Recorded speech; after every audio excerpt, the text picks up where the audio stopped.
Celebrating all Pokemon trainers. This might be the most important Pokemon game in years, and I don't even usually cover modern news. Now, normally I stick to older games, retrospectives and reviews.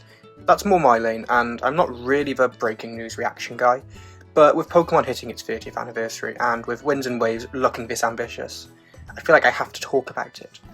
So this is me stepping slightly out of my comfort zone, giving my honest thoughts, some speculation, and a bit of cautious optimism. Anyway, let's just get into it. So let's start with the big thing, an Indonesia-inspired Pokemon region. When I first heard that, I didn't think, oh cool, tropical setting. I thought, finally, this could actually change how Pokemon feels to play. Because Indonesia isn't just beaches and palm trees, it's an archipelago, kind of like Alola. Thousands of islands, volcanoes, dense jungles, coral reefs, deep ocean trenches. And if Game Freak actually commits to that geography, this region could feel completely different from anything we've had before. The biggest opportunity here is the island chain design.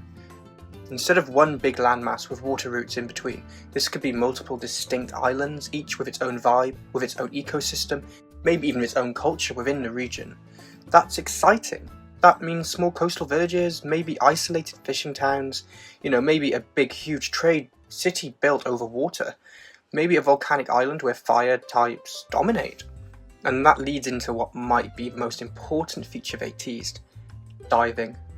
If diving is just press A, go underwater for a hidden item, I'll be disappointed. But if this full exploration is something bigger, if underwater becomes an actual second layer of the world, that changes everything for me. Imagine entire underwater routes, sunken ruins, deep-sea trenches, exclusive Pokemon that can only spawn below certain depths, and currents acting like puzzles or fast travel points. This adds verticality, which Pokemon has been missing for so long. Pokemon has always been horizontal. You go north, south, east, west. Your diving adds depth, literally, and they kind of teased this with Legend ZA by climbing on the buildings, but now you can go up and down. To me, that's really important. And it makes sense for this region. You can't base a game on an island chain and not make the ocean matter.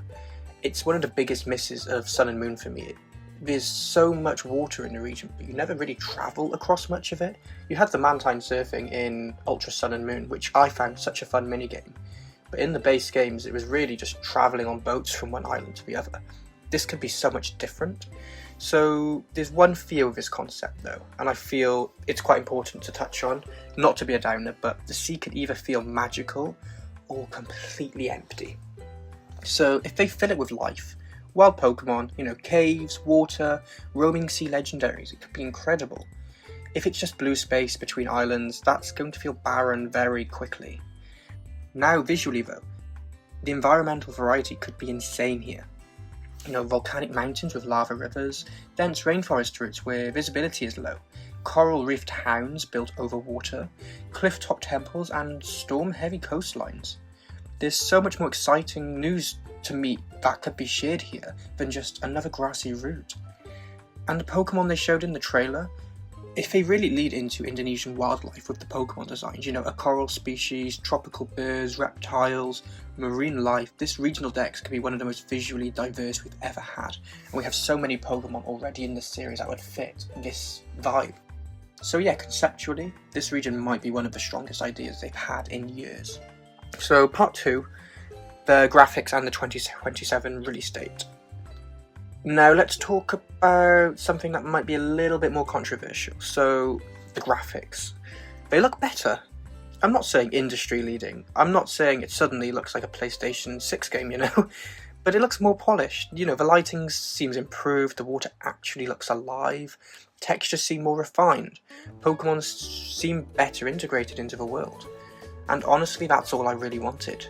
After Pokemon Scarlet and Violet, which, let's be real, had serious performance issues at launch, which a lot of them were fixed on Switch too, but it was very plain still. I just wanted stability and care. And that's why the 2027 release date is important to me. Game Freak taking their time is a good thing.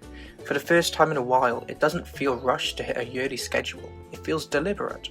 And I would rather wait longer and get a polished, ambitious experience than get something early that feels unfinished. Now, do I wish it was releasing for the 30th anniversary in 2026? Yeah, of course I do. Who wouldn't? It would have been perfect timing, 30 years of Pokemon. Big, bold, new region, massive celebration. And I share that disappointment. It would have felt symbolic. But if the choice is between symbolic timing and actual quality, I'm going to take quality. We've seen what happens when deadlines win.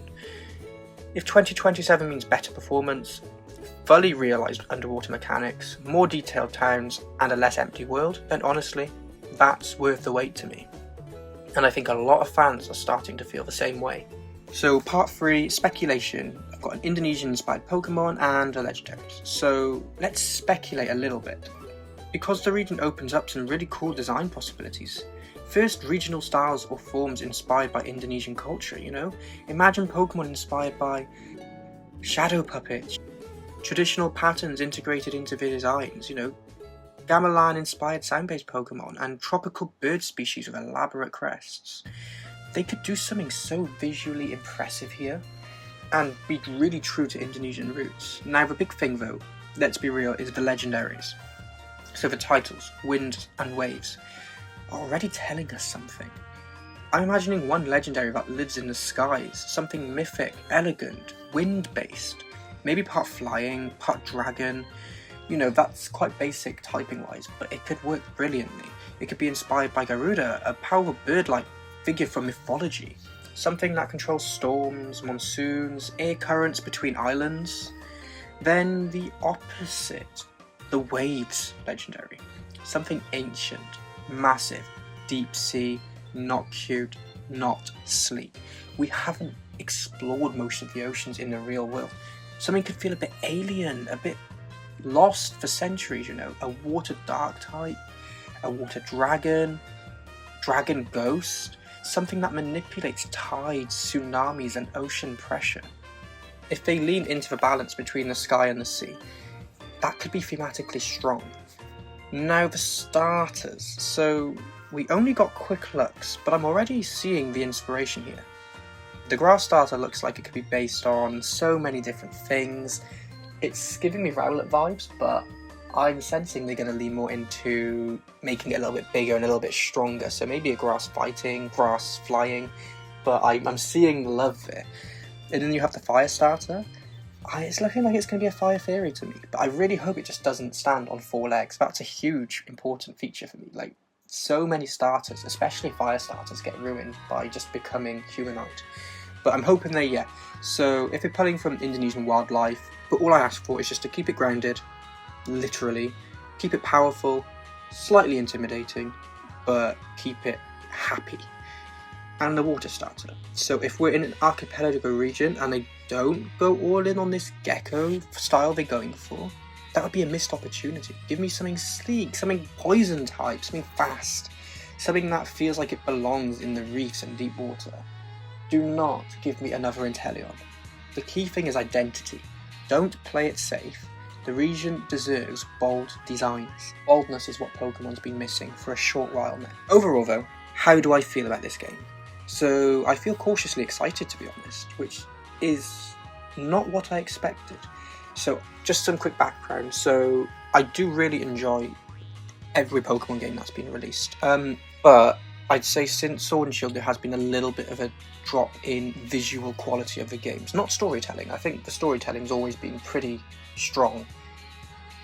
You know, I really enjoy Scarlet and Violet's story. It's one of my favourite stories, but it is a little bit of a broken game. That has been fixed a lot on Switch too, and it's so much more enjoyable. But you can't deny the visual and graphical identity has been missing. Same with Sword and Shield, just the opposite problem. I think visually it's way better than people give it credit for, but I think the story was lacking. Legends ZA had a bit of both for me. I really enjoyed it. Legends Arceus wasn't my type of game, which I know is quite an unpopular opinion, but I just didn't really enjoy the way you had to catch Pokemon in that game. To me, the game's more about having a smaller amount of Pokemon and getting to know those rather than catching 20 Bidoof, but that's a personal opinion. But yeah, my favourite games, you know, I'm talking Black 2, Heart Gold, X and Y, that's kind of my era. But yeah, so I'm cautiously excited, and I love the regional concept. I love the idea of diving, I love the environmental potential, and I respect the 2027 release decision. But I do have concerns. You know, my biggest one, I've touched on this, empty space. If the ocean between islands is just large stretches of nothing, that's going to really hurt the experience. Traversal has to be interesting, or at least fast. You know, maybe dynamic sea Pokemon encounters, more currents that shift daily, hidden whirlpools, random storm events, and sea-based side quests. Give me reasons to explore the water, and the sky, you know, winds and waves.